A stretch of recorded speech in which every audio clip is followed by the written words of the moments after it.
नमस्कार। जय बद्री विशाल। आज भगवान बद्री विशाल के कपाट खुल चुके हैं। इसी कड़ी में मैंने पहले माँ यमुना, माँ गंगा और भगवान श्री केदारनाथ के बारे में अपने भावों को व्यक्त किया। आज भगवान बद्री विशाल के कपाट खुल चुके हैं। इन्हीं देवत्व भावों में मैं आपको भगवान बद्री विशाल के पुराणों के अनुसार जो बातें लिखी हैं उनमें से कुछ चुने हुए संस्मरण प्रकरण आपके सम्मुख अपने इस मुखारबिंद से बोल रहा हूँ। कोई गलतियाँ हों तो माफ़ कर देना। तो इसी के साथ जय बद्री विशाल। तो भगवान बद्री विशाल के कपाट आज खुल चुके हैं। जिस पुण्य बल से देवलोक प्राप्त होता है वह एक दिन क्षीण जरूर हो जाता है और फिर मनुष्य को शरीर धारण करना ही पड़ता है। क्षीण पुण्य मर्त्यलोकम विशन्ति। यह भूमि स्वर्ग और मोक्ष देने का द्वार है। गंधमादन पर्वत में जो दो नर और नारायण पर्वत खड़े हैं, इन्हीं के मध्य में भगवान बद्री काश्रम का मंदिर शोभायमान है। पुराणों के अनुसार यहाँ बद्री यानी कि बेर का वन था, इसलिए क्षेत्र का नाम बद्री पड़ा। बद्री 3 अक्षरों से मिलकर बना हुआ है। बा का मतलब शिववाचक और बद्री का मतलब गुहा या गुफा, अर्थात जहाँ भगवान शिव निवास करते हैं। केदार वृत्त के हिमालय में सर्वश्रेष्ठ आस्था वाला धाम बद्री का आश्रम 5 स्वरूप में विराजमान है, जिनमें आदि बद्री, योग ध्यान बद्री, वृद्ध बद्री और भविष्य बद्री अवस्थित हैं। भगवान बद्री विशाल की मूर्ति पद्मासन में बैठी ध्यानावस्था में है, जो मुक्तिदाता ही नहीं, मुक्ति का मार्ग बताने वाली भी है। कोई भी ऐसा पुराण नहीं है जिसमें भगवान बद्रीनाथ की चर्चा न हो।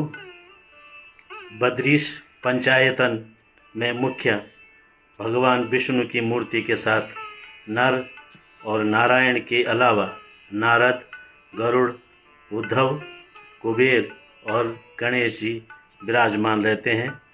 जहाँ पंचशिलाएँ नारद शिला, कुबेर शिला, वारा शिला, गरुड़ शिला और मार्कंडेय शिला विराजित हैं। साथ साथ पंचधाराएँ प्रहलाद धारा, कूर्म धारा, उर्वशी धारा और इंद्रित धारा उस भगवान बद्री विशाल के निचले चरणों में बहती रहती हैं। कहावत है कि पूर्व में यह क्षेत्र भगवान शिव का क्षेत्र था।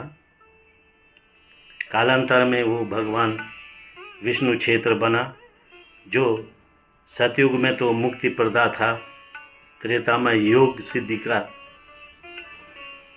द्वापर में विशाला और कलयुग में बद्री का आश्रम नाम से आज भी पुकारा जाता है। जिस प्रकार अग्नि तीर्थ यमुनोत्री में सूर्य कुंड, गंगोत्री गंगनानी में तप्त कुंड, केदारनाथ के चरणों में गौरी कुंड, और वैसे ही भगवान बद्री विशाल में नारद कुंड परिलक्षित है। आदि गुरु शंकराचार्य की तपस्या से वैदिक धर्म का भाग्योदय हुआ था। अपनी दिग्विजय यात्रा के दौरान यहाँ आए और अपनी दिव्य दृष्टि से नारद कुंड में भगवान बद्री विशाल की शालिग्राम शिला को निकाला और किसी प्रकार से मूर्ति को प्राण प्रतिष्ठा करके भूली गरिमा को फिर से जगाने का काम किया। यहीं से तपोभूमि नाम फलीभूत हुआ। विष्णु ने शंख, चक्र, गदा, पद्म, तीर, धनुष और बांसुरी का त्याग करके योगी रूप धारण कर लिया था। शिव शक्ति की कृपा से इस क्षेत्र के स्वामी बने। इस भूमि में प्राकृतिक सौंदर्य तो था ही, श्रृंगार रस के साथ साथ मुख्य शांत रस के तीनों रूप दिखाई देते रहे हैं। मगर श्रृंगार को ब्रह्मानंद सहोदर कहा गया तो शांत रस यानी कि भक्ति रस को साक्षात ब्रह्मानंद कहा गया। भगवान बद्रीनाथ को सृष्टि का 8वां बैकुंठ कहा गया है। मधुचंदा ऋषि ने वेदारंभ में अग्निदेव की स्तुति की। आत्मा से आकाश बना, आकाश से वायु और वायु से अग्नि। उपनिषदों में कहा गया है कि अनंतम वे मनः अनंता विश्वदेवा, अर्थात विश्वदेव और मन का ऐक्य दोनों परम तत्व विभूति प्रकट हुई। त्याग से ही अमृत तत्व और मोक्ष पाया जाता है। माना जाता है कि भगवान विष्णु ने संसार का भौतिक रूप देकर पाशताप की अग्नि में जलकर लक्ष्मी जी को छोड़ दिया था और निर्जन वन में तप करने, ध्यान करने में मग्न हो गए थे।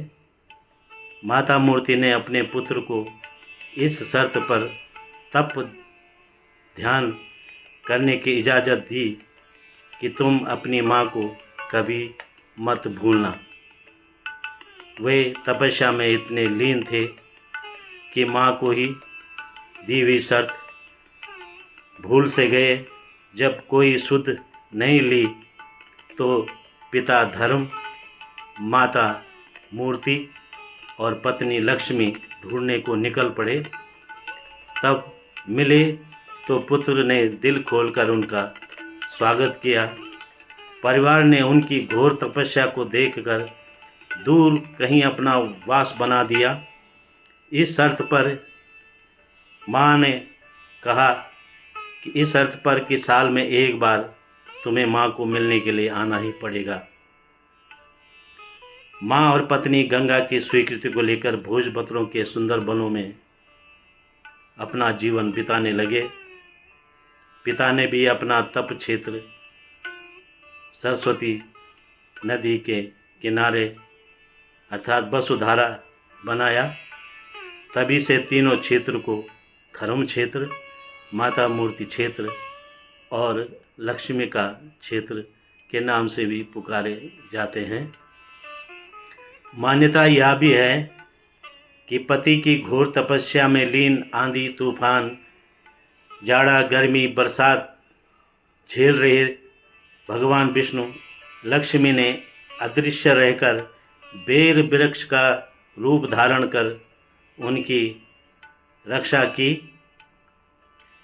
और विघ्न बाधाओं में मदद करने के एवज में लक्ष्मी को भगवान विष्णु ने वरदान दिया कि कपाट जब भी भगवान के कपाट बंद होंगे या मेरे कपाट बंद होंगे तो सबसे पहले तेरी पूजा होगी।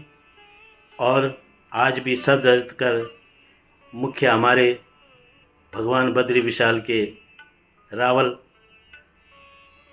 विष्णु गद्दी की तरफ लक्ष्मी की को ले जाते हैं और विष्णु गद्दी में विराजमान कराते हैं।